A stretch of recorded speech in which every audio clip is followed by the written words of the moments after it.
نبی کے دین پہ مٹنے کی بات کرتے ہو، حسین جیسا کلیجا۔ أعوذ بالله من الشيطان الرجيم. بسم الله الرحمن الرحيم. فلا أقسم بمواقع النجوم وإنه لقسم لو تعلمون عظيم إنه لقرآن كريم في كتاب مكنون لا يمسه إلا المطهرون تنزيل من رب العالمين. أفبهذا الحديث أنتم مدهنون وتجعلون رزقكم أنكم تكذبون. فلا أقسم بمواقع النجوم، تو میں قسم کھاتا ہوں ستاروں کے غائب ہونے کی، میں قسم کھاتا ہوں آیات قرآنیہ کے حضور کے دل میں نازل ہونے کی۔ وَإِنَّهُ لَقَسَمٌ لَوْ تَعْلَمُونَ عَظِيمٌ، اور بے شک یہ قسم بہت بڑی ہے اگر تم جانو، غور کرو۔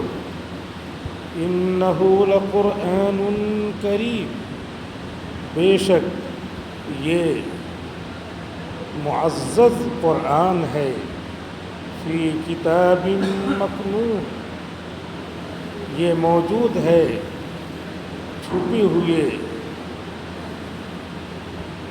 مضمون لکھے ہوئے لوح محفوظ میں۔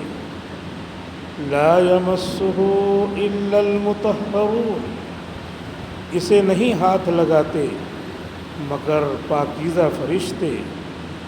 تنزیل من رب العالمین، یہ قرآن نازل کردہ ہے رب العالمین کی طرف سے۔ افبہذا الحدیث انتم مدہنون، تو کیا تم یہ بات قرآن کریم کی یوں ہی سرسری سمجھتے ہو؟ وَتَجْعَلُونَ رِزْقَكُمْ أَنَّكُمْ تُكَذِّبُونَ، اور تم نے اپنے رات دن کی یہی غذا بنا رکھا ہے کہ قرآن کو جھٹلاتے ہو۔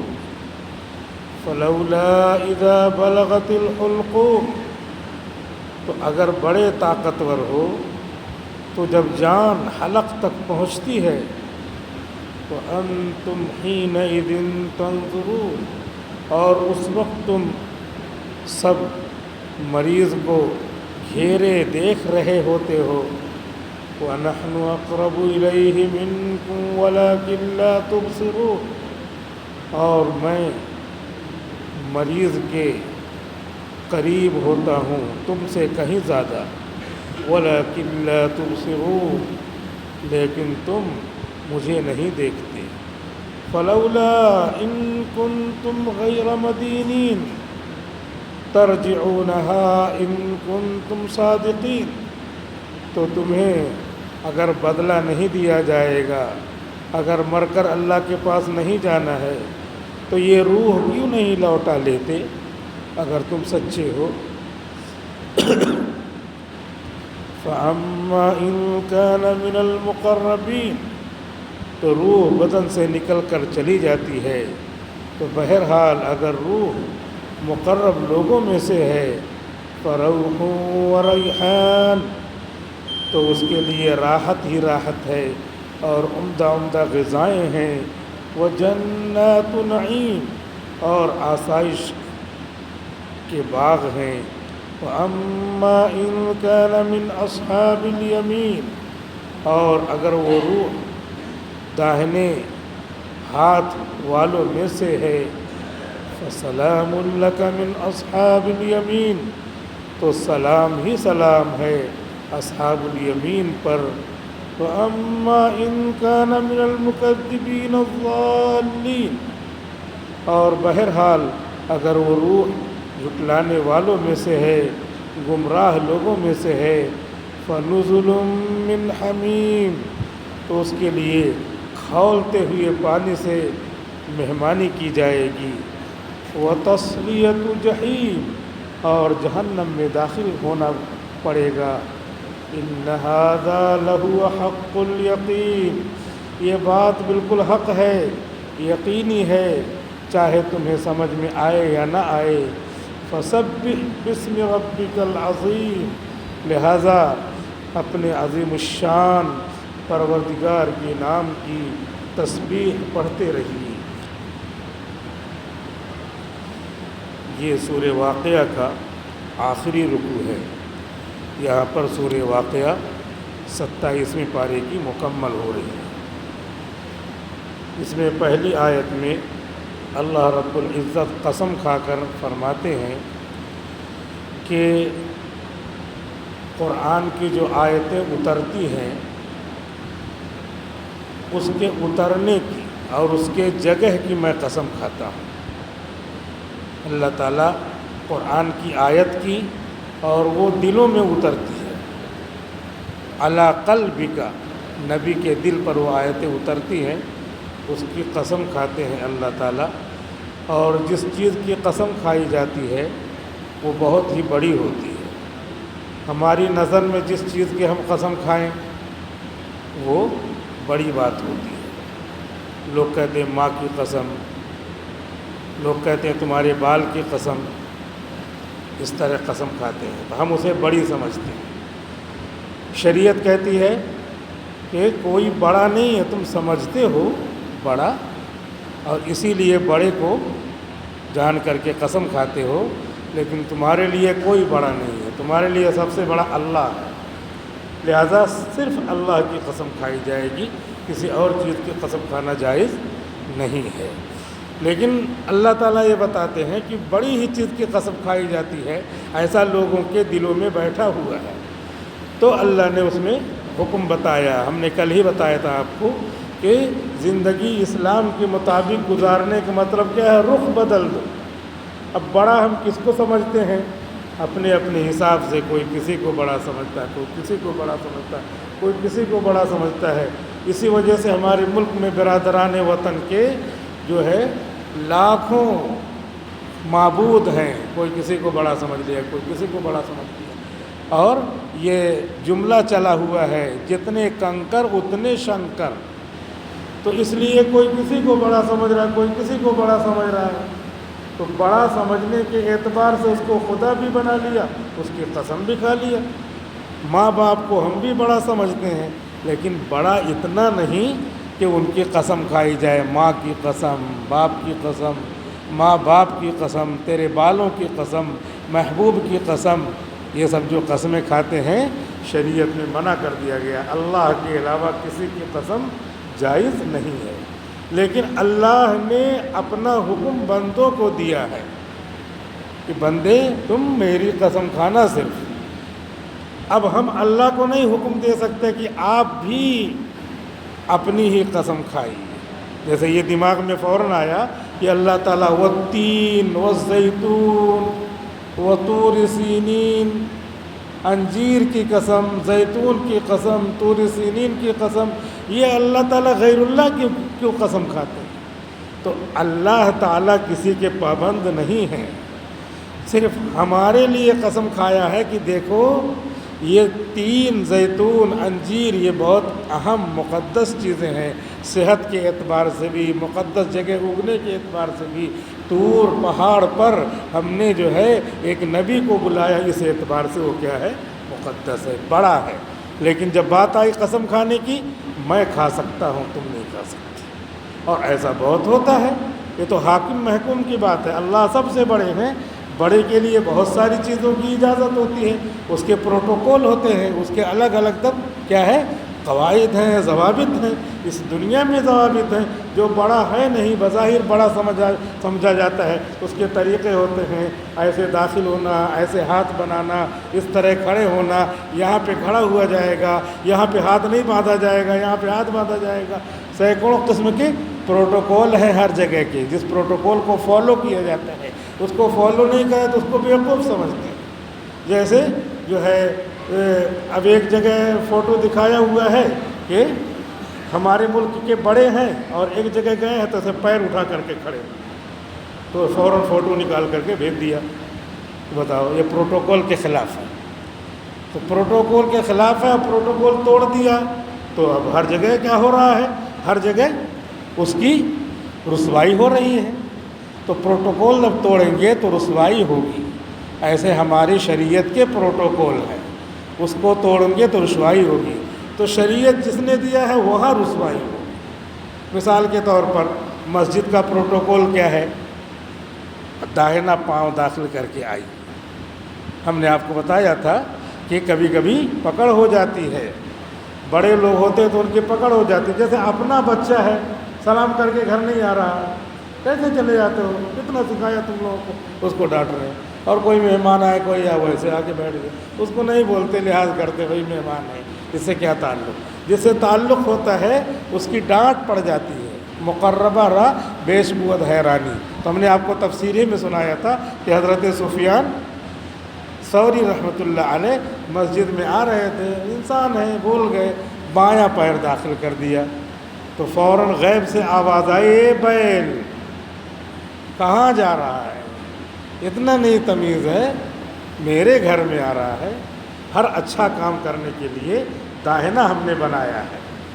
تو یہ مسجد ہے، میرا گھر ہے، میرے گھر کی نشانی ہے. ویسے تو میں ہر جگہ ہوں، لیکن یہ اللہ کا گھر ہے، بیت اللہ ہے. فی بیوت اذن اللہ ان ترفع. یہ ایسے گھر ہیں جس کے لیے اللہ نے حکم دیا ہے کہ ان کی عظمت کی جائے. تو یہ بیل ہو تو بالکل بایاں پیر داخل کر رہے ہیں. غیب سے آواز آئی، غیب سے آواز آئی. عربی میں کہتے ہیں بیل کو ثور. تو چونکہ یہ مقرب ہونے کی، قریب ہونے کی نشانی ہے، تو حضرت سفیان ثوری تو متوجہ ہوئے، متنبہ ہوئے کہ میں نے یہ غلط کیا، لیکن اس کے ساتھ ساتھ اپنے اللہ کے تعلق کو اس میں ظاہر کرنے کے لیے اپنے نام کے ساتھ ثور لگا دیا. سفیان ثوری، وہ سفیان جن کو بیل کہہ کر کے اس کے محبوب نے، اللہ نے، خالق نے، رب کائنات نے، خالق ارض و سما نے پکارا تھا. اسی لیے ان کے نام کے ساتھ لگ گیا کیا ہے؟ ثور، سفیان ثوری. تو یہ جتنے شریعت کے پروٹوکول ہیں اس کو فالو کریں گے تو بہت اچھا، اس کی پذیرائی ہوگی، تعریف ہوگی ہر جگہ. دنیا میں بھی ہر جگہ تعریف ہوگی کہ فلاں آدمی، فلاں بندہ بہت اچھا ہے. اور جو جگہ ہے اصل، جس نے یہ قوانین، رولز اور ریگولیشنز بنائے ہیں، اس کے یہاں جائیں گے تو اصل جگہ وہی ہے. وہاں پہ پذیرائی ہوگی، ہر جگہ جانا ہوگا اور ہر جگہ اللہ رب العزت کی طرف سے اعزاز ہوگا. جہاں چاہیے جائیے، جنت کے جس مقام میں چاہیے جائیے، جس کو چاہیے دعوت دیجیے، بلائیے. اس طریقے سے وہ پروٹوکول کا پورا مجموعہ اللہ نے دیا. کہہ رہے یہ بہت بڑی میں قسم کھا رہا ہوں آیات قرآنیہ کی. لو تعلمون، اگر غور کرو، غور کرو، یہ میرا کلام ہے، میرا کلام ہے، یہ میں اس کی قسم کھا رہا ہوں. میں کون ہوں؟ میں کبھی کبھی بتاتا ہوں میں کون ہوں. کوئی آدمی ہے، میں نے آپ کو عرض کیا تھا کہ ایک ڈاکٹر تھا جس بیماری میں مشہور ہوا تھا، اسی بیماری میں اس کا انتقال ہو رہا، اپنا علاج نہیں کر سکا. تو یہاں پہ اللہ تعالیٰ بتاتے ہیں میں موجود ہوں. سب کچھ ہونے کے باوجود کیا ہے؟ برین فیل ہو گیا، برین ہیمپریج ہو گیا. اب اس میں لاکھوں میں کہتے ہیں کوئی ٹھیک ہوتا ہے. تو یہ کیا ہے؟ یہ دے کر کے اللہ تعالیٰ بتا رہے ہیں میں موجود ہوں، نہیں تو تم ٹھیک کر لو. نہیں. تو اب یہ جو قرآن ہے یہ میں نے بولا ہے، جیسے میں پوری کائنات کا بنانے والا، ایسے اس کا تعلق میرے ساتھ ہے، میرا کلام ہے. یہ الفاظ جو ہیں، یہ الفاظ تو دنیا میں آ کے لکھ لیے گئے، اسی لیے قیامت کے قریب یہ الفاظ ختم ہو جائیں گے، یہ اوراق ختم ہو جائیں گے. یہ ناگپور میں لا الہ الا اللہ جلا رہے ہیں تو لا الہ الا اللہ الفاظ دنیا کے ہیں. وہ چادر لا کر کے چڑھائی جاتی چادر، وہ لا کر کے ان لوگوں نے خرید لیا اور لا کر کے جلا دیا. کیوں جلایا؟ تھوڑا ایجیٹیشن کے لیے، تھوڑا ہنگامہ کرنے کے لیے. تو ان الفاظ کو جلانے سے اللہ تعالیٰ نے جو الفاظ بولے ہیں وہ ختم نہیں ہو سکتے. یہ تو ایک نشانی ہے. اسی وجہ سے اللہ نہ فانی ہے نہ اللہ کی صفت فانی ہے. یہ صفت کے اوپر دلیل ہے. اسی وجہ سے قیامت کے قریب اب کھولیں گے تو ایسے صفحات میں سے سب حروف غائب رہیں گے. تو کسی کو یہ اعتراض نہ ہو کہ اللہ کا کلام تو فانی نہیں ہوتا. تو اللہ کا کلام جو بولا وہ تو ہم نے آ کے یہاں پہ لکھ لیا. اسی لیے قرآن کریم کو کوئی جلا کے خوش ہے ختم کر دیں گے. قرآن کریم کو ختم نہیں کر سکتے. لو تعلمون، اگر تم سمجھو تو یہ بہت عظیم الشان قسم کھائی اللہ نے قرآن کی آیتوں کی. انہ لقرآن کریم، بے شک یہ معزز قرآن ہے. معزز قرآن کیسے ہے؟ ابھی اگر آپ غور کریں تو اس وقت یہاں پر کیا ہے؟ اس وقت یہاں پر دن ہے، کہیں عشاء کا ٹائم ہوگا تو وہاں پہ تراویح چل رہی ہوگی، قرآن کریم پڑھا جا رہا ہوگا. اور ابھی جو ہے 1 گھنٹے کے بعد کہیں عشاء کا ٹائم ہوگا، وہاں تراویح شروع ہو رہی ہے. اور اس کے بعد 1 گھنٹے کے بعد کہیں اور عشاء کا ٹائم ہوگا، وہاں پہ تراویح چل رہی ہوگی. اور 1 گھنٹے کے بعد عصر کا ٹائم، کہیں عشاء کا ٹائم ہوگا. دنیا کے جو اوقات ہیں آپ اس پر ریسرچ کیجئے تو عشاء کا ٹائم ہوگا، وہاں تراویح چل رہی ہوگی. پھر اپنے یہاں جب عشاء کا ٹائم ہوگا تو یہاں تراویح تو ہو ہی رہی ہے. اپنے یہاں عشاء کے 1 گھنٹے کے بعد جب تراویح ختم ہوگی کہیں تراویح شروع ہو رہی ہوگی. ایسے اگر آپ جائزہ لیں تو ہر وقت پوری دنیا میں ابھی رمضان میں کم سے کم قرآن کریم ہر وقت پڑھا جا رہا ہے. انہ لقرآن، قرآن کے معنی آتے ہیں پڑھی جانے والی کتاب. تو میں نے عظیم الشان، اللہ تعالیٰ کہہ رہے ہیں میں نے بہت عظیم الشان قسم کھائی ہے. اس قسم کو معمولی نہ سمجھو. اگر تم سمجھ رہے ہو یہ قرآن ہے، اسی قرآن کو دیکھ لو. کوئی مٹانا چاہتا ہے، کوئی بے عزتی کرنا چاہتا ہے، کوئی جو ہے اس کو دنوں سے نکالنے کے لیے، کوئی جو جن کے دنوں میں ہے ان کو فنا کرنے کے لیے، کوئی سب سے بڑا اپنا مذہب بتانے کے لیے پورا ایڑی سے چوٹی تک جو زور لگا رہا ہے. لیکن باطل کا مطلب ہوتا ہے جس کے پاؤں نہ ہوں، جس کا زمین میں کچھ نہ ہو، باطل ہے وہ. کچھ دست من فوق الارض، جیسے زمین پہ کوئی چیز ایسے رکھی اٹھا کے یہاں رکھ دیجیے، ایسے ہے باطل. اور حق کیا ہے؟ حق کیا ہے؟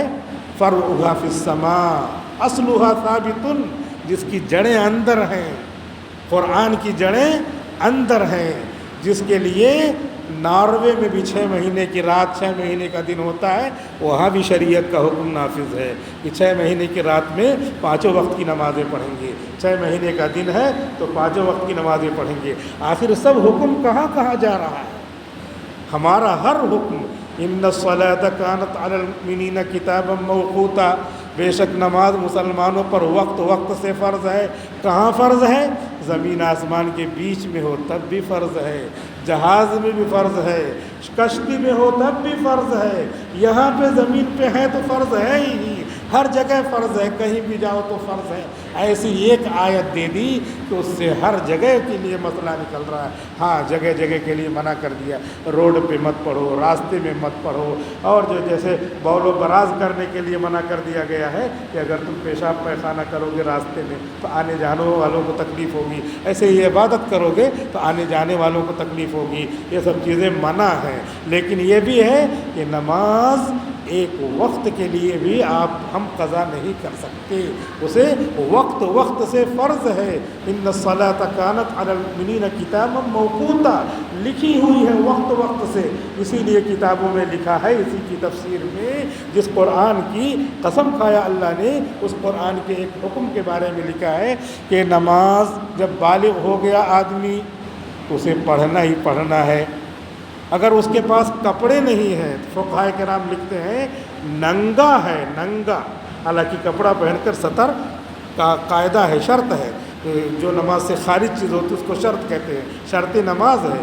لیکن کپڑا نہیں ہے تو فقہائے کرام نے لکھا ہے کہ کپڑا نہیں ہے پھر بھی ننگے نماز پڑھو. کہیں بیٹھ کر کے چھپ کر جتنا اپنے اعضاء کو چھپا سکتے ہو چھپا لو، نماز پڑھو، لیکن قضا مت کرو. اور یہ تو سبھی جانتے ہیں کہ اگر کھڑے ہو کے نماز نہیں پڑھ سکتے، بیمار ہیں، تو پھر بیٹھ کر کے نماز پڑھو. یہ سبھی جانتے ہیں. ناپاک ہیں، پاک ہونے کے لیے مٹی بھی نہیں. اتفاق ایسا ہے کوئی جگہ ہو، جبکہ شریعت ایسی دے دیا کہ پانی تو کہیں نہیں ملتا لیکن مٹی تو ہر جگہ ملتی ہے. اور مٹی سے مراد جو جلانے سے نہ جلے اور پگھلانے سے نہ پگھلے، ایسی چیز مٹی اور مٹی کی جنس سے ہی کہلاتی ہے، تو اس سے پاکی بندہ حاصل کر سکتا ہے، اس سے پاکی حاصل کر کے نماز پڑھے۔ لیکن اگر کوئی ایسی جگہ ہے کہ نہ پانی ہے نہ مٹی ہے، تو فقہا لکھتے ہیں کہ بغیر وضو کے نماز پڑھو، بغیر غسل کے نماز پڑھو، بعد میں قضا کر لینا، لیکن آئے ہوئے وقت کو ان الصلاۃ کانت علی المؤمنین کتابا موقوتا، جو وقت وقت سے فرض ہے اس میں وہ ایسی شکل بناؤ، نمازی کی شکل بناؤ۔ کھڑے ہو نہیں کھڑے ہو سکتے تو بیٹھ کے پڑھو، یہ تو جانتے ہیں سبھی، اور یہ بھی مسئلہ ہے، اسی لیے کہ اسے چھوڑنا نہیں ہے۔ اور اگر بیٹھ کے نہیں پڑھ سکتے لیٹ کے پڑھنا تو لیٹ کے پڑھو، لیٹ کے نہیں پڑھ سکتے تو اشارے سے پڑھنا، کہ اشارہ کر سکتے ہو تو اشارے سے پڑھو۔ اور ہم نے آپ کو بتایا تھا کہ اگر پھر بھی نہیں پڑھتے تو اے مسلمانوں ان کی نماز پڑھ کے ان کو رخصت کرو، بغیر نماز کے مت جانے دو۔ جنازے کی نماز بھلے سے اس کا نام ہو لیکن نماز پڑھ کر کے اس کو رخصت کرو۔ تو ان الصلاۃ کانت علی المؤمنین کتابا موقوتا، وقت وقت سے فرض ہے اور ہر جگہ فرض ہے اور ہر حالت میں فرض ہے۔ بس میں جا رہے ہیں کیسے پڑھیں گے نماز؟ وضو بھی نہیں ہے، آج کل کے حالات بھی عجیب و غریب ہو گئے ہیں۔ پہلے کیا ہے، پہلے تھوڑا سا ڈرائیور صاحب روک دیں گے، بس مجھے نماز پڑھنا، ہاں روک دے گا، غیر مسلم ہے تو روک دیتا تھا۔ لیکن حالات ہوتے ہیں، مکی حالات کے بعد مدنی بھی حالات آتے ہیں، مدنی حالات کے بعد جو ہے مختلف وار پوزیشن پیدا ہوتی ہے، زبردستی اسرائیل نے وار پوزیشن پیدا کر دی، اور اس کے باوجود بھی لوگ اسی کو فالو کرتے ہیں۔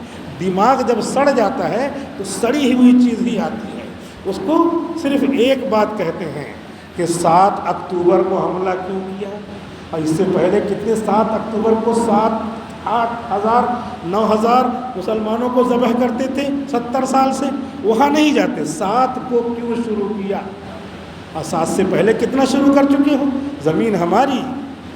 لیکن جب دماغ سڑ جاتا ہے تو اس میں جو ہے گنگا کا ان کے نزدیک متبرک پانی بھی سڑا ہوا رہتا ہے، اور جب زمزم تو خیر خراب جگہ ڈالیں گے تو وہ بھی ناپاک ہو جائے گا، اس لیے دماغ کو صاف کرنا رہتا ہے، دماغ کو پاکیزہ بنانا رہتا ہے۔ اگر دماغ سے سوچو تو جیسا سوچو ویسا دکھتا ہے۔ رات میں کبھی دیکھو پلاسٹک ہے تو دیکھو یہ چڑیل ہے، دیکھو شکل بدل رہی ہے، دیکھو ایسے ہو رہا ہے، سب بدلتا چلا جاتا، دماغ کی اپج ہے تمہارے۔ اور اس کے بعد کوئی زبردست ہے، مضبوط قسم کا آدمی ہے تو کیا کرتا ہے، جا کر کے دیکھتا ہوں، جا کے پکڑا تو پتہ چلا پلاسٹک، رات ہی میں کہا جا کے دیکھتا ہوں، جا کے گیا دیکھا پکڑا پلاسٹک، اور اس سے پہلے سوچ رہا تھا تو جیسا سوچ رہا تو ویسے بن رہا ہے، کبھی ڈرانے بھی لگا کبھی کچھ کرنے لگا۔ اب یہ کیا ہے کہ دماغ کی اپج ہے، اور ایسا نہیں کہ شیاطین اور اجنہ کا چڑیل کا وجود نہیں ہے، لیکن اسی کے ساتھ ہمارے دماغ میں جیسے جیسے آتا ہے ویسے ویسے بنتا بھی رہتا ہے۔ تو نماز جو اللہ کا حکم ہے وہ کبھی بھی ہم چھوڑ نہیں سکتے۔ بس ہے، بس میں وضو کرنے کا نہیں ٹائم، سامنے والے سیٹ پہ اگر کچھ گرد ہے، لوہا ہے، لوہا جو ہے جلانے سے جلتا نہیں ہے، پگھلانے سے پگھلتا نہیں ہے، زمین کی جنس سے ہے، لہذا اس پہ ایسے ہاتھ مار کر کے چاہے اس پہ گرد بھی نہ ہو تو تیمم کر سکتے ہیں۔ تیمم کر لیا اور اس کے بعد وہیں بیٹھے بیٹھے جتنا کر سکتے اتنا کر لیجیے، ہاتھ اٹھا سکتے ہیں ہاتھ اٹھا کر کے باندھ کر کے جتنا پڑھ سکتے ہیں پڑھتے رہیے۔ سورہ فاتحہ پڑھیے، ضرورت ملائیے، اللہ اکبر کہہ کے ایسے کر لیجیے، رکوع میں چلے جائیے، سجدے میں چلے جائیے۔ ہم نے آپ کو طریقہ بتایا، سجدے میں جانے کے لیے بہت سارے لوگ بیٹھ کے جو نماز پڑھتے ہیں تو ہاتھ کو زمین پر لے جاتے ہیں، رکھتے ہیں، نہیں وہ طریقہ نہیں ہے، فقہا نے منع کیا۔ مفتی تقی صاحب نے تو ایک بار باقاعدہ دکھایا کہ ایسے پڑھی جاتی ہے نماز، جیسے ہم نے آپ کو بھی بتایا تھا، یہاں باندھا تو قیام ہے گویا کہ بیٹھے ہوئے حالت، اور اس کے بعد رکوع میں جانا ہے تو یہاں ہاتھ رکھ کر کے تھوڑا سا جھک جائیے، اور سجدے میں جانا ہے تو تھوڑا اور جھک جائے، بس تھوڑا جھک گئے۔ اس کے لیے یہ نہیں کہ ہاتھ آگے بڑھائیں، جیسے بہت سارے لوگ چیئر پہ نماز پڑھتے ہیں تو ہاتھ ایسے آگے بڑھاتے ہیں، وہ یا کہ اشارہ کر رہے ہیں کہ ہم سجدے میں، وہ زمین ہے وہ اپنے حساب سے کرتے ہیں اور ان کی سمجھ اپنی نیت ان کی کوئی خراب نہیں ہے، لیکن معلومات نہیں ہے تو ایسا کرتے ہیں، تو یہ صحیح طریقہ نہیں ہے۔ یہیں پہ ہاتھ رکھا جائے گا اور یہیں پہ ہاتھ رکھنے کے بعد ایک بار کیا ہے تھوڑا سا سر اور جھکا دیا جائے گا کہ سجدہ ہو جائے گا۔ تو وہاں پر سیٹ پر بیٹھے بیٹھے قبلے کی طرف رخ کر نہیں سکتے، حالات ایسے ہیں۔ اب قبلہ کدھر تلاش کریں گے؟ مان لیا قبلے ہی کی طرف جا رہی ہے تو یہ نعمتیں غیر مترتبہ ہے، چلو بس ہی میں اسی طرح نماز پڑھ لو، نماز پڑھ لیا، اب اس کے بعد پھر اپنا سلام پھیر لیا، جتنا جو ارکان کر سکتے ہیں کر، اس کے بعد پھر بعد میں آ کے قضا کر لیا۔ مان لیا قضا کرنے کا موقع نہیں ملا تو وہ نماز معاف ہے، ہم کو پھر سے پڑھنا نہیں پڑے گا، ہم نے نماز پڑھ لیا ہے، حالانکہ بلا وضو پڑھی ہے نماز۔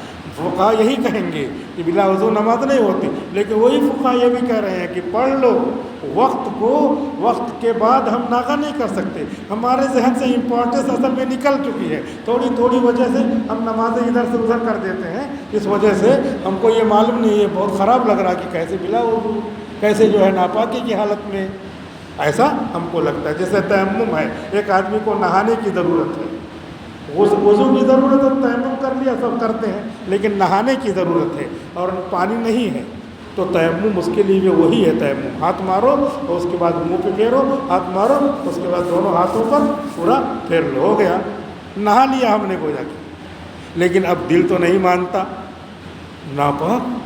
مفتی مولانا اشرف علی تھانوی رحمۃ اللہ علیہ فرماتے ہیں دل منانے کے لیے نہیں ہے، دل کو اللہ کے تابع کرنے کے لیے، شریعت کو تمہارے تابع نہیں کیا جائے گا۔ شریعت کہہ رہی ہے تم پاک ہو گئے، اب دل چاہے تمہارا مانے نہ مانے، تم اپنے کو شریعت کے تابع کرو گے۔ اللہ تعالیٰ مان رہا، تمہارا دل نہ مان رہا، اکیلے بہت سارے دل لے کر کے چلے آؤ، مانے یا نہ مانے، سینکڑوں دل نہیں مانتے تو اللہ کا کیا بگڑتا ہے؟ اللہ اللہ ہے، ایمان بنانے والی جماعتیں نکلتی ہیں، ایمان بناتی رہتی ہیں، تمہارا دل نہ مانے نہ مانے۔ تو اسی لیے اس میں کبھی ہم نے اس کا تجربہ نہیں کیا، ایسا نہیں ہوتا، کسی کا ایسے واسطہ نہیں پڑا، تو تیمم کرنے کے لیے اس کو غسل کے لیے تیمم اگر کرنا پڑے اور باقاعدہ وہ امام بھی بنے، امام بنے تب تو اور ڈرے گا کہ میری نماز پتہ نہیں ہوئی نہیں ہوئی، اتنے سارے لوگ۔ لیکن مولانا اشرف علی تھانوی رحمۃ اللہ علیہ فرماتے ہیں کہ بالکل اس کی نماز وضو کی طرح ہے، غسل کی طرح، غسل کی ضرورت ہے، غسل کر کے گویا کہ آیا ہے۔ تو یہ شریعت کی عظمت ہے، یہ قرآن بہت معزز ہے، اس سے نکلنے والے احکام بہت معزز ہیں، اسی وجہ سے تو کوئی اس کو توڑ نہیں پاتا، اس کا کوئی توڑ نہیں لا پاتا۔ مختلف عبادت کی شکلیں پیدا ہو سکتی ہیں، پیدا ہوتی رہتی ہیں، پھر ختم ہو جاتی ہیں، لیکن نماز کی شکل وہی باقی ہے۔ 4 رکعت کیسے حضور نے پڑھی باقی ہے، 2 رکعت کیسے پڑھی آپ باقی ہے۔ جمعہ کی 2 رکعت پڑھی تو کسی نے 3، 3.5، 4 نہیں بنایا کہ اب زمانہ خراب ہو گیا ہے، لوگوں کے حالات بدل گئے ہیں، اب جمعہ 4 رکعت ہونا چاہیے تاکہ زیادہ پالشنگ ہو۔ یہ سب نہیں چلے گا، 2 ہی میں اللہ تعالیٰ 4 کی پالشنگ دل کی کر سکتا ہے، دل کو صاف کر سکتا ہے۔ جو اللہ نے بتا دیا، جو نبی نے کر دیا، بس وہ 1 منٹ کا ہو، 1 سیکنڈ کا ہو، اسی سے سارا کام ہونے والا ہے۔ 70 سال کا بڈھا کافر مشرک تھا اور اس نے کیا کر لیا؟ کلمہ پڑھ لیا، ایک کلمہ لا الہ الا اللہ محمد رسول اللہ، اس کے اندر اتنی طاقت، اللہ کہہ رہے ہیں لو انہ لقسم لو تعلمون عظیم، اس قرآن سے نکلنے والا حکم اور قرآن بہت عظیم ہے۔ اب یہ لا الہ الا اللہ الگ ہے، محمد رسول اللہ الگ ہے، الگ الگ جگہ قرآن میں ہے، اس کو ملایا اور اس ملانے میں اتنی طاقت ہے کہ اس نے پڑھا تو 70 سال کا کفر، شرک، تمام غلاظتیں دھل جاتی ہیں۔ تو اگر سمجھو تب یہ بڑا ہے۔ سمجھانے کے لیے بزرگوں نے فرمایا جیسے سونا ہے، یہ سونا ہے، جیسے سونے کو نالی میں ڈال دو تو نالی میں جاتے ہی پیتل بن جائے گا، لوہا بن جائے گا، سونا سونا ہے چاہے نالی میں ہی کیوں نہ گر جائے۔ آج ہم کو آپ کو اگر کوئی ذلیل سمجھتا ہے تو اس کا دماغ ذلیل ہے۔ یہ اسلام گولڈ ہے، گولڈ سونا ہے، چاہے جتنا کوئی ذلیل سمجھے، رسوا کرے۔ وہ بچے افطاری کرتے ہیں، افطاری کر رہے ہیں، خون ٹپا ٹپ گر رہا ہے، بچے افطاری کر رہے ہیں اور کہہ رہے ہیں کیا موسیٰ علیہ السلام کے دور میں دیکھا نہیں فرعون نے کہ پانی نے اس کو کھا لیا؟ جس پانی کو وہ پیتا تھا وہی پانی اس کو پی گیا، یعنی پانی میں ڈبو دیا گیا۔ تو خدا کی طاقت نہیں جانتے، لہذا یہ حکم جو قرآن کا ہے یہ واقعی طاقتور ہے، ورنہ پھر کب کا آدمی چھوڑ چھاڑ کے ادھر جو ہے حملے ہو رہے ہیں۔ ادھر اسرائیلی اسلام قبول کر. اسی دوران میں کتنے فوجی یہودی مسلمان ہوئے، لیکن وہ خبریں تو ان پر قبضہ ان کا ہے نا، یہ خبریں اس میں تھوڑی آئیں گی. اس خبروں کو تو جو ہے بند کر دیا جاتا ہے، نہیں ڈالا جاتا ہے ان خبروں کو.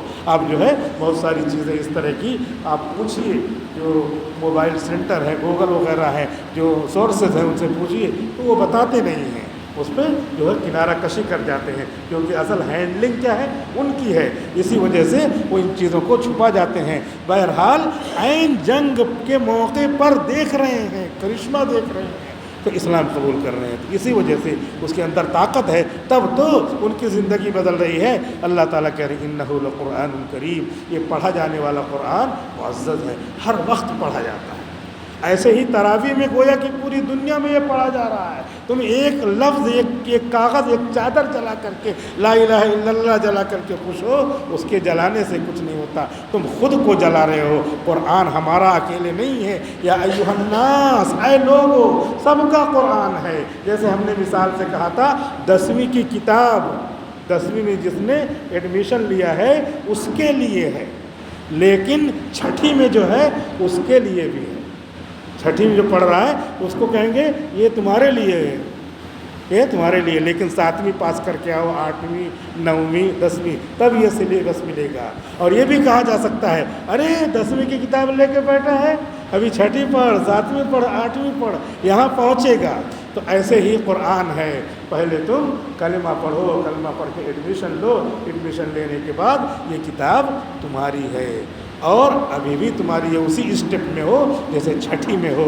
یہ اس لیے اللہ نے یا ایھا الناس بہت جگہ کہا. اللہ کے رسول نے فرمایا یا ایھا الناس قولوا لا الہ الا اللہ تفلحوا. اے لوگو، چاہے امریکہ میں رہتے ہو، یورپ میں رہتے ہو، انڈیا میں رہتے ہو، پاکستان بنگلہ دیش میں رہتے ہو، زمین کے کسی کونے میں رہتے ہو، پہاڑوں کی کھوہ میں رہتے ہو، یا ایھا الناس، اے لوگو، یا ایھا الذین آمنوا، وہاں نہیں کہا اے لوگو، یہ کتاب تمہاری بھی ہے. تو جلاتے ہو تم اپنے کو جلاتے ہو. اللہ تعالیٰ کے یہاں جب جاؤ گے الیہ ترجعون، اسی کی طرف جاؤ گے لوٹا کر، تو اللہ تعالیٰ پوچھیں گے تمہارے دل میں کیا نہیں تھا؟ یہ میں نہیں تھا تمہارے دل میں جب تمہاری دکان جل گئی تھی، فیکٹری جل گئی تھی، لوگ آ کر کے تمہاری تعزیت کر رہے تھے، تو تم کیا کہہ رہے تھے؟ اوپر والے کی مرضی. اوپر والا کہاں سے آیا؟ تمہارے دل میں تو تھا، تبھی تو تم نے نہیں مانا. تمہارے پاس سمجھانے والے جاتے تھے، لیکن تم کو دنیا کی خواہشات کو غالب کرنا تھا، اس وجہ سے تم نے نہیں مانا. آج چلو ہمیشہ کے لیے جہنم میں چلو. یہ جہنم تصلیۃ جحیم ونزل من حمیم، کھولتے ہوئے پانی سے تمہاری ضیافت ہوگی. ضیافت اس لیے کہا تاکہ ان کا تمسخر اڑایا جائے کہ ضیافت کیا ہوگی کھولتے پانی سے، لیکن کھولتا ہوا پانی ان کو پیش کیا جائے گا اور کہا جائے گا یہ جہنم ہے، جہنم میں تم کو جانا ہے. آج یہ بات شک والی معلوم ہو رہی ہے. اللہ تعالیٰ کہہ رہے ہیں ان ھذا لہو حق الیقین، یہ یقینی ہے، یہ حق ہے. یقینی اور حق کو کبھی کبھی اللہ تعالیٰ دنیا میں دکھاتے ہیں. مثال کے طور پہ کچھ ڈاکٹروں نے یہ طے کیا امریکہ کے کہ یہ روح جو نکلتی ہے، کیا ہے روح، کیسے نکلتی ہے، ذرا تحقیق کرتے ہیں. تو ایک آدمی جو جلد ہی مرنے والا تھا، اپنے ان کے حساب سے اس کو شیشے میں پیک کیا. شیشے میں پیک کرنے کے بعد اس میں آکسیجن وغیرہ جاتا رہے، جو ڈاکٹری اعتبار سے ضروری ہے، اس کے لیے پائپ وغیرہ الگ سے باہر کر دیا اور اس کو پیک کرنے کا حکم دیا. ایسے چیزیں بنائی گئی، اسے مریض کو رکھ دیا گیا اور آکسیجن چالو ہے، اور سب لوگ کنارے کنارے کھڑے کھڑے دیکھ رہے ہیں کہ دیکھتے ہیں کیسے یہ آدمی مرتا ہے، ہوتا کیا ہے. تو دیکھ رہے ہیں. دیکھتے دیکھتے کیا ہوا، شیشہ ایک جگہ سے تھوڑا سا پھوٹ گیا. ادھر شیشہ دیکھ رہے پھوٹ گیا، اور کہیں کچھ ہوا نہیں، ویسے تھوڑا سا ادھر پھوٹ گیا، اور ادھر یہ آدمی مرا ہوا دکھ رہا ہے. روح کو دیکھ رہے ہیں کہاں گئی، کچھ پتہ نہیں کہاں گئی. تو پھر ان لوگوں نے یہی طے کیا کہ یہ اللہ کا حکم ہے. یسألونک عن الروح قل الروح من امر ربی. یہ لوگ پوچھتے ہیں روح کیا ہے، کہہ دیجئے کہ میرے رب کے حکم سے بنی ہوئی ایک چیز ہے. مولانا تھانوی ترجمہ کرتے ہیں میرے رب کے حکم سے بنی ہوئی ایک چیز ہے، بس میرے رب کا امر ہے، اس کے امر سے بنی ہوئی ایک چیز ہے، دیکھو کہاں گئی۔ اللہ تعالیٰ یہاں قرآن کریم میں فرماتے ہیں اگر تم کو یہ ہے کہ ہم مریں گے نہیں، ان کنتم غیر مدینین، اگر تم کو یہ ہے کہ ہم مریں گے نہیں، تو اللہ تعالیٰ کہہ رہے ہیں ایسے ایک آدمی مر رہا ہے، 10 ڈاکٹر یہاں موجود ہیں اور جو ہے علاج کرنے والے موجود ہیں، تو گھر کے لوگ موجود ہیں اور پیسہ دینے کے لیے موجود ہے، کروڑوں روپیہ ہے، ڈاکٹر صاحب ایک دن کے لیے جلا دیجیے، پیسہ ہے۔ اور اس کے بعد کیا ہوتا ہے؟ اللہ تعالیٰ کہہ رہے ہیں ترجعونہا ان کنتم صادقین، روح سب ڈاکٹروں کے سامنے، گھر والوں کے سامنے ایسے نکل جاتی ہے، ڈاکٹر کہہ دیتا ہے آپ چلے گئے، سب کے سب رونا شروع کر دیتے ہیں۔ اللہ تعالیٰ کہہ رہے روح نکلی، ترجعونہا، لوٹا لو تم، ان کنتم صادقین، اگر تم سچے ہو۔ قرآن کہہ رہا دیکھیے اگر تم سچے ہو، وانتم حینئذ تنظرون، اس وقت تم سب دیکھتے رہتے ہو کہاں گئی روح، اے اللہ کسی طرح جلا دیجئے، اے اللہ پیسہ میں لینے کے لیے تیار ہوں۔ فلولا اذا بلغت الحلقوم، جب روح حلق تک پہنچتی ہے اور سارے گھر کے لوگ ڈاکٹر سب دیکھتے رہتے ہیں، اللہ تعالیٰ کہتے ہیں وَنَحْنُ أَقْرَبُ إِلَيْهِ مِنْكُمْ، تم وہاں کھڑے رہتے ہو لیکن مریض کے زیادہ قریب میں رہتا ہوں، وَلَكِنْ لَا تُبْصِرُونَ، لیکن تم مجھے نہیں دیکھتے، میں رہتا ہوں، میرا حکم ہوا، روح نکلی۔ حدیث شریف میں آتا ہے روح نکل کے بعض مرتبہ وہاں سے دیکھتی ہے کہ میرے بدن کو ڈاکٹر لوگ چھو رہے ہیں، دیکھ رہے ہیں، ایسے کر رہے ہیں، ویسے کر رہے ہیں، وہی دیکھتی ہے۔ حدیث شریف میں آتا ہے وہ ایسے دیکھتی رہتی ہے، لیکن اب تو کیونکہ آنکھ تھوڑی دیکھتی ہے، یہ آنکھ کیا ہے؟ شیشہ ہے گویا کی، آنکھ چشمہ ہے، اس لیے کہ اگر آنکھ دیکھتی تو پھر کیا ہوتا ہے؟ روح نکلنے کے بعد بھی دیکھتے رہنا چاہیے، نہیں، یہ سب کیا ہے؟ یہ سب اوزار ہیں۔ حقیقت میں اللہ تعالیٰ کہہ رہے وَلَكِنْ لَا تُبْصِرُونَ، تم مجھے دیکھتے نہیں، میں وہاں پہ موجود رہتا ہوں، تو تم مجھے جب نہیں دیکھتے تو میری باتوں کو مان لو۔ ترجعونہا ان کنتم صادقین، اگر تم سچے ہو تو روح کو لوٹا لو۔ پتہ چلا کہ روح کو تم لوٹا نہیں پاتے ہو، لہٰذا میری بات مان لو کہ روح جا کر کے اچھی ہے تو علیین میں رہے گی، اور روح اگر خراب ہے تو سجین میں رہے گی۔ وما ادراک ما علیون کتاب مرقوم یشہدہ المقربون، وما ادراک ما سجین کتاب مرقوم، اور کیا ہے؟ حلقوم، روح کیا ہے؟ اچھی ہے تو سجین میں جانے والی نہیں، علیین میں جانے والی ہے، خراب ہے تو سجین میں جائے گی، اس کے لیے جگہ ہے۔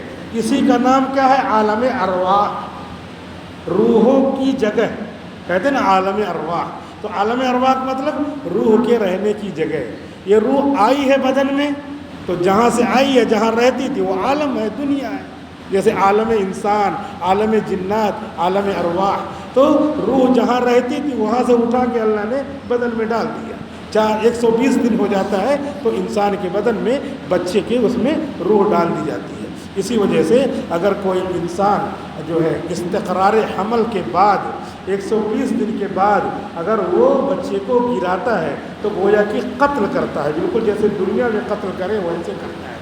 اور اگر 120 دن سے پہلے گراتا ہے تو روح نہیں پڑی رہتی، لیکن روح پڑی نہیں ہے لیکن پڑھنے والی ہے، تو ہلکا سا تھوڑا کم گناہ ہو، لیکن کوئی کیسے گوارا کرے گا کہ ابھی جو ہے یہ سامان میرا بکنے والا ہے، کوئی خریدنے والا آنے والا ہے، 2 لاکھ 3 لاکھ روپے کا سامان ہے، ابھی بکا نہیں ہے تو ضائع کر دو، یہ کیا بات ہوئی؟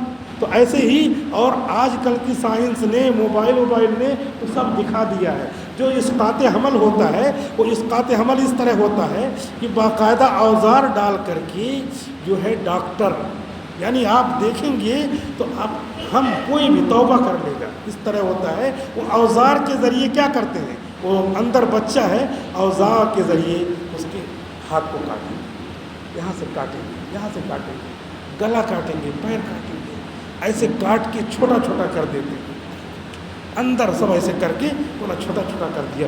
یہ بوٹی کرنا ہوا گویا کہ ایک دم آج کل کی سائنس نے دکھا دیا موبائل کے ذریعے، ان سب چیزوں کے ذریعے۔ اب اس کے بعد دوا پلا کر کے پیشاب کے راستے سے جو انسان جیسے باہر آتا اس راستے سے باہر کرا دیتے ہیں، اور یہاں پہ خوش ہو گئے کہ ہم جو ہے حمل اسقاط کروا کے آ گئے، یہاں خوش ہو گئے کیا؟ حمل اسقاط کروا کے آ گئے۔ اور اگر اس کو دکھا دیا جائے تو تم دیکھتے نہیں ہو ان سب چیزوں کو۔ ایسے ہی روح جب نکلتی ہے تو کافر کی جب روح نکلتی ہے تو ایسے ہی جیسے روئی ہو اور وہ کچھ جو ہے ایک آتا ہے پھل آتا ہے، اس میں ایسے ڈال دیجئے تو وہ کانٹا رہتا ہے اس کو ایسے کھینچے تو پورا روئی اس میں چلی جاتی ہے، بہت تکلیف ہوتی ہے۔ تو اسے روئی رکھ کر کے اور وہ جو ہے پھل لا کر کے ایسے رکھ دیجیے، اس کے بعد نکالیے تو ایسے نوچ لیتا ہے جیسے آدمی، اسی طریقے سے کافر کی روح نکلتی ہے۔ قرآن میں ہے والنازعات غرقا، قسم ہے ان فرشتوں کی جو بہت سختی سے روح نکالتے ہیں۔ کیوں؟ اس لیے کہ پورے بدن میں رچی بسی ہے روح، ہر جگہ روح ہے، ہر جگہ روح ہے۔ یہاں تک کہ اگر آپ ایسے کہیں اور دیکھ رہے ہیں، کوئی آپ کے داڑھی کے بال کو چھوئے یا داڑھی آپ کے پاس نہیں ہے تو ادھر پیچھے کے بال کو چھوئی تو بال میں بھی روح رہتی ہے۔ کہتے کیا یار تو بار بار چھو رہا ہے، غصہ ہوتا ہے، غصہ ہوتے ہیں تو اس میں روح رہتی ہے۔ ناخن جو ہے جب تک کٹا نہیں ہے تب تک اس میں روح رہتی ہے، اور اس کے بعد جب کاٹ دیا باہر چلا گیا، بال کاٹ دیا باہر چلا گیا، اس میں سے روح نہیں، ادھر روح ہے۔ اسی وجہ سے ناخن کسی کا بڑا ہے اس کو ٹچ کیجیے، کہے گا کیا چھو رہا ہے بار بار، بڑا ہے ادھر ادھر، ہم نے اس کو نہیں چھوا، پتہ چلا اس میں بھی روح ہے۔ تو اس طریقے سے جب روح نکالتے ہیں غیر مسلموں کی، کافروں کی، تو بہت زیادہ تکلیف ہوتی ہے۔ اللہ تعالیٰ کہہ رہے ہیں اما کان من المکذبین، بہرحال اگر جھٹلانے والوں میں سے وہ شخص ہے تو پھر اللہ رب العزت کہہ رہے ہیں کہ اس کے لیے آرام نہیں ہے، اس کے لیے طرح طرح کے خراب قسم کے کھانے ہیں، جہنم میں اسے جانا پڑے گا، اور جہنم کی تمام طرح کی عذاب کی شکلیں اسے جھیلنا پڑے گا۔ اور اگر ایمان والا ہے تو ایمان والا مجاہدات کی زندگی سے گزرا ہے تو اس کے لیے روح و ریحان، راحت ہی راحت ہے۔ طرح طرح کی غذائیں ہیں، ایسی غذائیں ہیں کہ آدمی کو دیا جائے گا انار کھانے کی، کھائے گا انار، سوچے گا اتنی لذیذ چیز پھر سے ملے، پھر بالکل اسی شکل کا وہی انار گویا کہ اس کو پھر فرشتے لا کر کے دیں، اور اس کے بعد توڑے گا کھائے گا تو پہلے کی لذت سے اور زیادہ لذیذ، وَأُتُوا بِهِ مُتَشَابِهًا، اسی کی شکل کا اس کو دیا جائے گا پہلے پارے میں، لیکن اس کی لذت الگ ہے۔ اس لیے ہم نے آپ سے عرض کیا تھا، حضور کی حدیث کو سنایا تھا کہ ان کی نعمتوں کے بارے میں بس یہ سمجھنا چاہیے، مالا اذن رأت، مالا عین رأت، آنکھ نے دیکھا نہیں ایسی نعمت، ولا اذن سمعت، نہ کسی کان نے سنا۔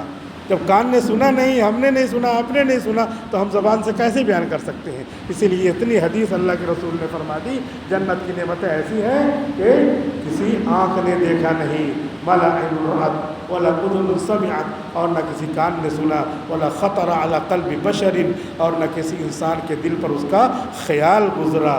لہٰذا اس قرآن کریم کو جس میں یہ سب چیزیں دلانے کی ضمانت ہے، بہت معزز ہے، تو معزز کے ساتھ رہیں گے تو معزز بنیں گے، عمل کریں گے تو معزز بنیں گے، اور یہ محفوظ جگہ لوح محفوظ میں ہے، وہاں پہ نہا دھل کر کے جیسے انسان پاک ہوتا ہے ایسے پاک فرشتے اسے چھوتے ہیں۔ اسی وجہ سے قرآن کریم کو پاکی کی حالت میں چھونا ہے، لا یمسہ الا المطہرون، اسے پاکیزہ فرشتے ہی چھوتے ہیں۔ اسی آیت سے وضو کے ساتھ اور غسل کے ساتھ پاک صاف ہو کر کے قرآن کریم کو چھونے کے لیے کہا گیا ہے، اور بغیر پاکی کے کوئی چھوئے تو یہ ناجائز ہے، جائز نہیں ہے۔ موبائل کا مسئلہ ہم نے بتلا دیا تھا کہ موبائل میں قرآن کریم ہو تو نیچے سے ایسے چھو سکتے ہیں، اوپر اگر کھلا ہوا ہے، اور اوپر کھلا ہوا ہے تو یہ انگلی ایسے اوپر نہیں لگا سکتے، اس کے بازو میں جہاں لکھا نہیں ہے وہاں سے ایسے ورق کو پلٹ سکتے ہیں، ایسے کر کے پلٹ سکتے ہیں۔ جہاں لکھا ہوا ہے وہاں پر بھی بعض علماء نے اجازت دیا ہے، لیکن صحیح اور جو ہے اصح قول یہی ہے کہ اس کو ہاتھ نہیں لگانا چاہیے، کیونکہ وہ اس سے جدا نہیں ہو سکتا، وہ اسکرین اس سے جدا نہیں ہو سکتی، اگرچہ اندر ہے یہ، لیکن جب چھوتے ہیں تو وہی ہاتھ پڑتا ہے۔ اس وجہ سے وضو کی حالت ہی میں اوپر والا چھوا جائے، کیونکہ وہ موبائل حقیقت میں قرآن نہیں ہے، اور یہ پورا کا پورا جو ہے اس کو ہم وضو کے ساتھ ہی چھوئیں، اور اس پر جو ہے جزدان لگا دینا چاہیے۔ میں یہاں نماز پڑھ رہا تھا ایک دن، تو ایسے مجھے خیال آیا کہ یہاں پہ بات کہہ دوں کہ پورے قرآن کریم پہ کیا ہونا چاہیے، جزدان اس کا ہونا چاہیے، اور لوگ ہمت کریں، کچھ لوگ تیار ہو جائیں کہ 5 قرآن کا میں، 5 قرآن کا میں، اور پورا اس کو جو ہے جزدان کے ساتھ کروا دیں۔ کپڑے کے بغیر نہیں رہنا چاہیے، اس کو کپڑا پہنائیں گے، کیا پتہ چپکے سے آپ کسی کو بتائیں نا، چپکے سے اللہ کو بتانے کے لیے آپ جو ہے یہ اللہ کے کلام کی عزت کیا، کسی مسلمان کی، کسی آدمی کی عزت کیا تو اللہ تعالیٰ خوش ہو جاتے ہیں کہ فلاں نیکی تمہاری قبول ہے۔ تو اگر اس کلام کو ہم نے کیا کیا، خاموشی سے 5 6 کا کپڑا لے کر کے سلا کر کے ایسا کر کے پہنا دیا، رات میں پہنا ہوا دکھ رہا ہے پورا مسجد میں جتنا قرآن ہے۔ مولانا ابرار الحق صاحب رحمۃ اللہ علیہ تو اس کو دیکھ کر کے بہت غصہ ہوتے تھے، انسان کا بدن قرآن پہ کلام الہی ہے، کلام الہی، اس کا ٹچ کرنا، اس کی دھول بہت محترم ہے۔ حضرت فرماتے ہیں اس کی دھول کو صاف کر کے، جس کپڑے سے صاف کریں، اس کپڑے کو بالٹی میں رکھ کر کے، پہلے بالٹی میں پانی رکھ کر کے اس پانی کو کیا کرنا چاہیے، پورے گھر کے کونے میں چھڑک دینا چاہیے۔ ہم تو ایک مرتبہ ہماری آنکھ دیتی ہے رمضان میں 11 مہینے میں 1 مہینے، اور کبھی کبھی ہم ان کو چھوتے ہیں، اور یہ دھول دوسرے پڑی ہے، سالہ سال سے پڑی ہوئی ہے، وہ کتنی متبرک ہے۔ ہم ادھر ادھر جاتے ہیں اپنے مسائل حل کرنے، ہمارے گھر میں قرآن رکھا ہوا ہے، اس کی جزدان پہ گرد پڑ گئی، اس کو دھلو تو پہلے جو ہے بالٹی میں، بکٹ میں پانی رکھ کر کے آدھا بالٹی کیا کرو، اس میں اس کی گرد کو نکال دو۔ ٹھیک ہے، طبیعت گوارا نہیں کرتی تو اس کو جو ہے پینا نہیں ہے، بلکہ جو ہے اس کو اپنے گھر میں استعمال کر لو، کہ پورے گھر کے کونے میں جہاں جہاں آپ کو کچھ تکلیف ہو، اس طرح کی باتیں جو قرآن کے کلام الہی سے ٹچ گرد و غبار ہے، وہ تو بہت زیادہ صحبت یافتہ ہے کلام الہی کا، لہذا اس کی صحبت کا خیال کر کے اپنے گھر سے بیماریاں، پریشانیاں، ان سب کو دور کرنا چاہیے۔ اللہ نے کافی کتاب مکنون لوح محفوظ میں ہے، اور تنزیل من رب العالمین۔ یہ آدمی سوچے، کس کا، پرائم منسٹر کا میسج آیا ہے، پریزیڈنٹ کا میسج آیا ہے، ٹرمپ صاحب کا میسج آ گیا، ان کا میسج آ گیا، ان کا میسج میرے پاس آ گیا، اب موبائل کو لے کے گھوم رہے ہیں، دیکھ رہے میرے پاس میسج آ گیا۔ یہ تو سب کو پیدا کرنے والے تنزیل من رب العالمین، آسمان سے میسج آیا ہے، message assigned from the God creator of universe, خدا کے پاس سے میسج آیا۔ غور کریں تب پتہ چلے گا، اسی لیے میں نے تھوڑا ٹائم لگایا کہ ایسے تھوڑا تھوڑا لوگوں کا میسج آتا ہے، اس کی قدر بڑھتی ہے۔ یہ بار بار قرآن میں آیتیں آ رہی، تنزیل من رب العالمین، تنزیل من رب العالمین، من لدن حکیم خبیر، خدا کا میسج، خدا کا میسج، خدا کا، کیا سمجھتے ہو کسی محبوب کا میسج آ گیا، بار بار دکھاتے ہو، اس کو الگ سے ایک جو ہے جگہ بنا لیتے ہو موبائل میں، اس میں رکھے رہتے ہو۔ یہ جو ہے یہ قرآن کریم اللہ کا میسج ہے، اس میں کوئی ختم بھی نہیں کر سکتا، اللہ نے وعدہ کر رکھا۔ یہ جلا جلا کر کے ایک کوشش کر رہے ہیں اپنے آپ کو جہنم میں جانے کی، اب اس کو کچھ نہیں کر سکتے، اللہ کو کچھ نہیں کر سکتے۔ اللہ تعالیٰ نے تو ایسے دلوں میں اس کو تیار کر رکھا ہے کہ ایک حافظ جو ہے غلط پڑھتا ہے تو پیچھے سے دوسرا بولنے لگتا ہے، یہ بولنے لگتا ہے، تیسرا بولنے۔ دلی میں 3 سال رہا، دلی میں انگریزی پڑھنے کے لیے، وہاں پہ ہم لوگ 3 سال رہے، تو وہاں پہ مسجد میں کھڑے ہوئے تراویح کے لیے، اپنی تراویح پوری ہو گئی، جو ہے 3 پارہ پڑھا کر کے ہم نے تراویح پوری کر لی، اور اس کے بعد پھر مسجد میں پڑھ رہے تھے۔ دلی جیسی جگہ، بالکل جامعہ ملیہ یونیورسٹی کے پاس مسجد ہے، اس میں تراویح پڑھ رہے ہیں، حافظ صاحب تراویح پڑھا رہے ہیں۔ ایک جگہ بھول گئے، پتہ چلا ہر صف سے آواز آ رہی، وہ دلی حافظ قرآن بنا کر کوئی جو ہے اپنے اس کو انجینئر بنا رہا ہے، کوئی ڈاکٹر بنا رہا ہے، کوئی کسی فیلڈ میں لے جا رہا ہے، کوئی کسی فیلڈ میں لے جا رہا ہے، لیکن اتنا گمان نہیں تھا۔ پہلی مرتبہ دیکھا کہ حافظ بھولے تو ہر صف میں بولنے والے موجود ہیں، پوری بھری ہوئی صف ہے، پیچھے 25-30 صف ہے اور صف میں حافظ قرآن موجود ہے۔ تو معلوم یہ ہوا کہ واقعی رب العالمین کا میسج ہے، اسے ختم نہیں کر سکتا کوئی۔ ٹھیک ہے، ہم کو حکم ہے، ہم کو تکلیف ہونی چاہیے کہ کیوں قرآن کریم کی کوئی بے عزتی کر رہا، ہم نہیں کرنے دیں گے بے عزتی، لیکن جتنا اپنے وسعت میں ہے اتنا کریں، کم سے کم دعا کرتے رہیں اللہ تمام مکاتب کی، مدارس اسلامیہ کی، علماء کی، حفاظ کی، اور جو ہے قرآن کریم کی مسجدوں کی حفاظت فرمائے۔ جتنا اپنے بس میں ہے اتنا دعا بھی کرتے رہیں، اور جو اس کے لیے کوشش کرتے ہیں، جماعتیں مختلف جگہ نکلتے کرتی ہیں. یہ سفرا جو ہے چندہ وغیرہ وصولنے کے لیے مختلف جگہ جاتے ہیں, یہ سب اٹیچ ہیں قرآن کریم سے, یہ قرآن کریم ہی سے جاتے, اسی لیے ان کی عزت ہے. ورنہ بیچارے نورانی قاعدہ پڑھاتے ہیں, لیکن نورانی قاعدہ ہی تو پورے قرآن میں ہے, الف سے لے کے یا تک ہی تو ہے, اور کوئی نیا لفظ ہے اس میں, بس وہی ہے پورا, کہیں نہیں, اس سے باہر جا ہی نہیں سکتے. اسی لیے بوڑھوں کے لیے اور جو لوگ قرآن کریم صحیح نہیں کیے ہوئے ہیں ان کے لیے مولانا تھانوی کی نصیحت ہے کہ 1 مہینہ اگر 1 گھنٹہ دے دے کوئی آدمی تو اس کا قرآن صحیح ہو جائے گا, کیونکہ وہ نورانی قاعدہ لے لے, اس کے تمام حروف حافظ صاحب روزانہ 10 منٹ 15 منٹ اس کو صحیح کرا دیں تو پورا قرآن اس کا صحیح پڑھنا ہو جائے گا. کیونکہ قرآن بہت نازک چیز ہے. میں نے آپ سے عرض کیا تھا کہ الحمدللہ رب العالمین ہاں نکالنا ہے, ہاں نکالیں گے تو ترجمہ ہوگا تمام تعریفیں اللہ رب العالمین کے لیے ہیں, اور ہاں نہیں نکلی الحمدللہ رب العالمین پڑھ دیا آپ نے تو اس کے معنی ایک دم بدل گئے کہ تمام پھٹے پرانے کپڑے اللہ کے لیے, کفر شرک کے قریب ہو گیا, اللہ کی توہین ہو گئی. اس وجہ سے رمضان میں ابھی 10 دن 15 دن تفسیر 11-12 دن باقی ہے, اس میں بھی حافظوں سے مل کر کے اور جن سے آپ کا تعلق ان سے مل کر کے حروف کو صحیح کر سکتے ہیں. اس کی عظمت کو اپنے اندر لیں تو ہم عظیم رہیں گے, تو اچھے لوگوں کی آنکھ بند ہو جائے گی.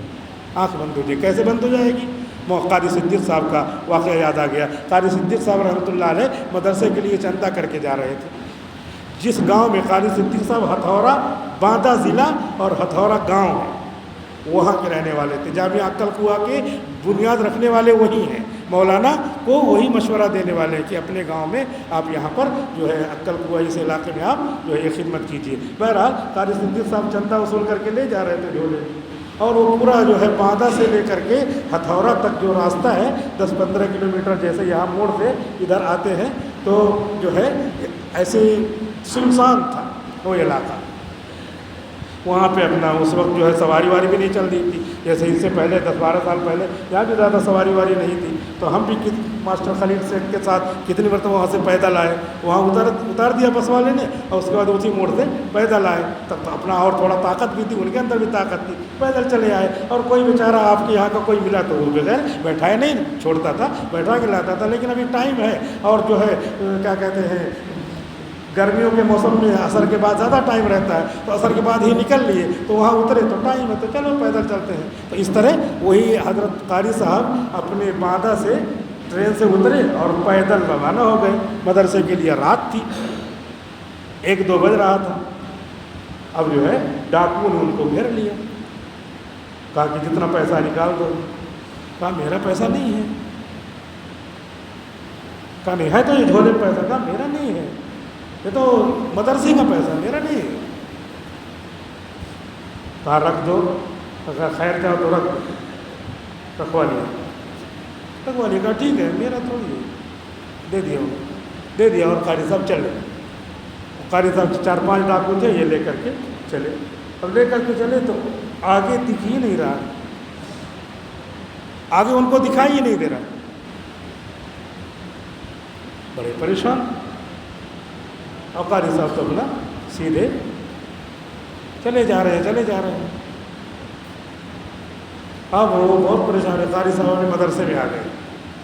اب یہ اندھی, اب کسی طریقے سے جو ہے کہ تھوڑا راستہ اس تک چلے والے, جو پرانا اندھا رہتا وہ تو اپنا راستہ پکڑ کے گھر پہنچ جائے گا, یہ نئے اندھے کہاں پہنچ پائیں گے. یہ جو ہے وہی جو ہے ادھر ادھر ٹامک تو یا مارنے لگے. گھر والوں نے دیکھا, اس کو گھر لے کے گئے. کہا کیا ہوا؟ کہا ارے وہ بابا قاری صدیق صاحب نے تو ان کا پیسہ لے لیا میں نے, ایسا ہو گیا. کہا چلو. تو جھولا لے کر کے چلے گئے, اور جھولا لے کر کے گئے اور کہا کہ یہ جو ہے پیسہ آپ کا یہ لے لو. کہا میرا پیسہ تھوڑی ہے, یہ تو اللہ کا پیسہ ہے. کہا کہ نہیں, آپ کا پیسہ رات میں ہم نے لیا تھا, یہ دیکھو یہ جو ہے آنکھ کی روشنی چلی گئی. کہا میں نے کچھ بھی نہیں کیا ہے, کیونکہ انہوں نے میرا پیسہ تو لیا نہیں, تو میں نے تھوڑی کچھ کیا, یہ تو جس کا پیسہ لیا اس نے کیا ہے. کہا وہ بہت روئے دھوئے, معاف کر دیجئے. تو حضرت قاری صاحب نے فوراً ہاتھ اٹھایا, اللہ سے دعا کیا. بہت نرم دل تو تھے ہی وہ, فوراً جو ہے دعا کیا اور ان کی آنکھیں آ گئی. اور ان لوگوں نے توبہ کیا قاری صدیق صاحب کے ہاتھ پر, اور کہا کہ ہمیں معاف کر دے اور یہ پیسہ دے. تو اس طریقے سے قرآن کریم کی طاقت میں بتا رہا ہوں کہ اس کو لوگ عمل کے اعتبار سے جتنا پی لیں، جتنا تسبیح پڑھ لیں، جتنا تلاوتیں کر رہے، ایک آدھی آیت یاد ہے تو بار بار پڑھتے رہے۔ میں نے کئی مرتبہ جمعہ میں اور ویسے بھی اعلان کیا، قل هو اللہ احد سب کو یاد رہتی ہے، 3 مرتبہ پڑھ لیجیے، پورے قرآن کا ثواب ملے گا۔ آدمی چلتے پھرتے پڑھتا رہے، ہزاروں لاکھوں مرتبہ جو ہے اس کو پڑھ کر کے کیا کر لے، اپنے پاس ذخیرہ رکھے، طاقت آئے گی۔ اللہ تعالیٰ بہت ساری مسائل پریشانیاں بغیر جانے ہوئے انون انداز میں اللہ تعالیٰ دور کرتے رہیں گے، ہم کو پتہ بھی نہیں چلے گا، اور اللہ تعالیٰ تکلیفیں دور کرتے رہتے ہیں، بہت بڑی بڑی تکلیفیں اللہ تعالیٰ دور کرتے رہتے ہیں۔ ہم شان سے اپنا کام کرتے ہیں، روزانہ کا کاروبار کرتے ہیں، دعا کرتے ہیں کہ اللہ رب العزت ہم کو قرآن کی عظمت نصیب فرمائے۔ اور تراویح بھی آپ کی چل ہی رہی ہے، اس میں شروع ہی سے فوراً نماز میں شامل ہو جایا کریں، اپنے ذریعے سے کوئی توہین نہ ہو قرآن کی، بیٹھے رہتے ہیں رکوع میں جاتے ہیں تو اس سے بھی توہین ہو جاتی ہے، ہلکی توہین ہو بڑی توہین ہو، دونوں توہین ہی کہلاتی ہے۔ تھوڑا سا کسی کو گالی دیا، زیادہ گالی دیا، دونوں ہے۔ پیشاب کا ایک قطرہ زمزم کے پوری بالٹی میں ملا دیا تب بھی غلط ہے، پورا پیشاب کر دیا تب بھی غلط ہے۔ اس لیے احتیاط کریں، میں اپنے سے بھی کہتا ہوں، آپ سے بھی کہتا ہوں، اور پوری امت سے، اور اپنے لیے اور آپ کے لیے پوری امت کے لیے دعا کرتا ہوں اللہ تعالیٰ ہمیں جو ہے قرآن کریم کی عظمت کو جو عطا فرمائے اور اس پر عمل کرنے کی توفیق عطا فرمائے۔ آمین۔ وآخر دعوانا الحمد للہ رب العالمین۔